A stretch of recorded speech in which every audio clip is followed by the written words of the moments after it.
جمہوری نظام اور جمہوری سیاست کا جامع تصور علامہ اقبال رحمۃ اللہ علیہ نے اپنی شہرۂ آفاق نظم ابلیس کی مجلس شورا کے شعر میں ایسا پیش کیا ہے کہ اس کے پس پردہ تمام محرکات واضح ہو جاتے ہیں۔ اس نظم میں ابلیس اپنے خطاب میں زمین پر موجود تمام سیاسی نظاموں پر تبصرہ کرتے ہوئے جمہوریت کے بارے میں یوں روشنی ڈالتا ہے: ہم نے خود شاہی کو پہنایا ہے جمہوری لباس، جب کبھی آدم ہوا ہے خود شناس و خود نگر۔ یہ شعر کرۂ ارض پر گزشتہ 150 سال سے تدریجی مراحل طے کرتے ہوئے جمہوری نظام کی وجہ تخلیق سے پردہ اٹھاتا ہے۔ انسان زمانہ قدیم سے بادشاہتوں کے زیر سایہ زندگی گزارتا چلا آ رہا ہے۔ فرعین مصر کی وسیع و عریض سلطنت، نمرودان بابل کی دجلہ و فرات، ہرکل یا قیصر کا روم، کسریٰ کا ایران، اور اسی طرح دنیا بھر میں پھیلی ہوئی چھوٹی چھوٹی حکومتیں، سلطنتیں، راجواڑے، علاقے اور لوگ اس شخص کے زیر نگیں ہوتے جس کے پاس طاقت، قوت اور فوج ہوتی۔ ایک علاقے کا بادشاہ سلطنت کو وسعت دینا چاہتا تو اپنے گھوڑوں کی ٹاپوں تلے دوسرے ملکوں کو رونتا چلا جاتا۔ اس مقصد کے لیے وہ سب سے پہلے اس علاقے میں اپنے لیے وفاداروں کی ایک کھیپ خریدتا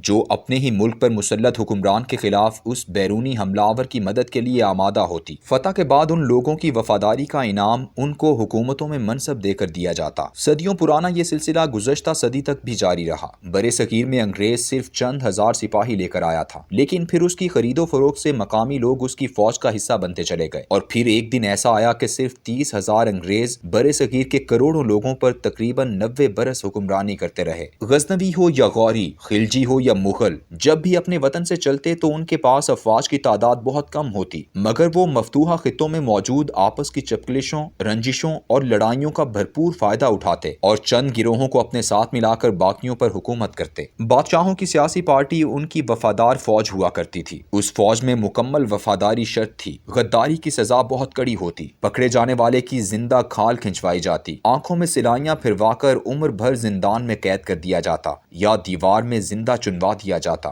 غداروں کو نشان عبرت بنانا اس لیے بھی ضروری تھا تاکہ آئندہ کوئی شخص بادشاہ کی سیاسی پارٹی سے فلور کراسنگ کی جرت نہ کر سکے۔ عدم اعتماد تو مکمل بغاوت تھی، اور اس کے لیے بھائی اور بیٹے کو بھی معاف نہیں کیا جاتا تھا۔ جلال الدین اکبر اپنے اکلوتے لاڈلے بیٹے نور الدین جہانگیر کے خلاف تلوار سونت کر میدان میں اتر آیا اور اسے شکست دی۔ بعد میں معافی طلب کرنے پر اسے معاف کر دیا۔ اسمبلی کی نشستوں کی طرح 10,000 اور 5,000 منصب ہوا کرتے تھے۔ جس شخص کے زیر سایہ اس کے قبیلے، برادری یا خویش و اقارب کے جتنے زیادہ مردان میدان ہوتے، اسے اتنا ہی بڑا منصب عطا کیا جاتا۔ یہ 5,000 یا 10,000 دراصل ہمارے قومی اور صوبائی اسمبلی کے ممبران کی طرح ایک درجہ بندی کا نام تھا۔ بادشاہ انہیں امور مملکت میں شریک بھی کرتا، رائے بھی لیتا، لیکن آخری رائے بادشاہ کی ہوتی۔ بالکل ویسے ہی جیسے جمہوریت میں پارٹی کا سربراہ آخری فیصلہ صادر فرما دے تو سب چپ ہو جاتے ہیں۔ ہر کسی کو بادشاہوں کے سامنے رائے دینے کی آزادی ہوا کرتی تھی۔ بات سنی بھی جاتی اور کبھی کبھی مانی بھی جاتی، لیکن ایک جرم ناقابل معافی تھا، اور وہ تھا بادشاہ پر عدم اعتماد۔ اقبال رحمۃ اللہ علیہ نے اسی جدید جمہوریت کو دراصل بادشاہی کا دوسرا روپ قرار دیا ہے۔ غور کریں تو اس کے دو اجزاء ترکیبی اسے بادشاہت اور آمریت کا حقیقی نعم البدل بناتے ہیں۔ ہر جمہوریت میں سیاسی پارٹیوں کا وجود لازمی ہے۔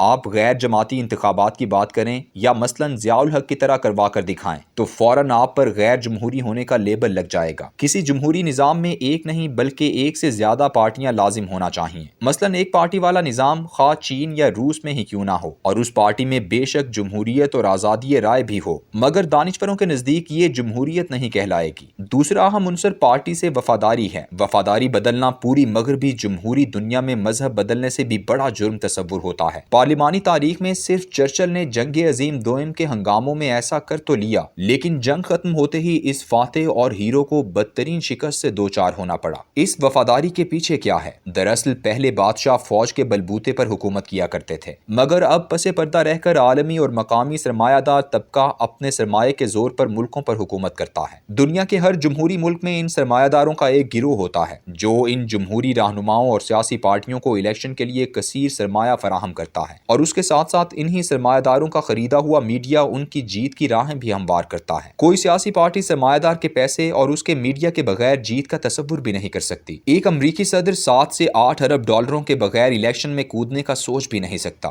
یہی عالم برطانیہ، فرانس، جرمنی بلکہ بھارت کا بھی ہے۔ ان پس پردہ حکمران سرمایہ داروں کے لیے یہ بہت ہی مشکل ہے ایک ایک رکن اسمبلی یا ممبر کانگریس سے براہ راست معاملات طے کریں۔ وہ اس بکھیڑے میں ہرگز پڑنا نہیں چاہتے، اس لیے وہ پوری پارٹی کو پارٹی فنڈنگ کے ذریعے خرید لیتے ہیں۔